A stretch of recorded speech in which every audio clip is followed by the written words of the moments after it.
ভুটানের trip itinerary, hotel booking সব planning শেষ করে ফেলেছেন। এবারে ভাবছেন নাকি যে ওখানে পৌঁছে ভুটানিজ কুইজিনের মধ্যে কোন কোন খাবার টেস্ট না করে ফিরেই আসবো না? আজ চলুন বলি তারই গল্প। ভুটানের ন্যাশনাল ভেজিটেবল হলো এমা, মানে লঙ্কা। হ্যাঁ, একদম ঠিক শুনেছেন, লঙ্কাই ওখানে মেন ভেজিটেবল, যা ম্যাক্সিমাম ভুটানিজ খাবারে আপনি খুঁজে পাবেন। ন্যাশনাল খাবার হলো এমা দাৎসি, যাতে পাবেন লঙ্কা, সাথে নরম গলানো চিজ। না ভয় পাবেন না, এতটাও কিন্তু ঝাল থাকে না।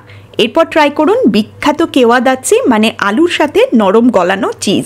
না হলে চেখে দেখতে পারেন চিকেন পা, যাতে পাবেন ড্রাইড চিকেন রেসিপি, সাথে চিল্লিস মানে এমা।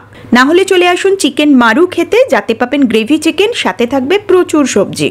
রেড মিট আপনি পছন্দ করেন নাকি? তাহলে কিন্তু পর্ক আর বিফের প্রচুর অপশনস আপনি ওখানে পেয়ে যাবেন। না হলে চেখে দেখুন দেশি মানে মিষ্টি ভাত, জ মানে ভাজা চাল, আর মিষ্টি লোকাল কর্নও কিন্তু ট্রাই করতে পারেন। It's mind blowing taste. আর তো ফিরেই আসবেন না সুজা মানে বাটার টি না খেয়ে। Really unique taste. আজকের গল্প এই পর্যন্তই। ভুটানের সম্বন্ধে এরকমই বেড়ানোর টিপস পেতে সাথে থাকুন।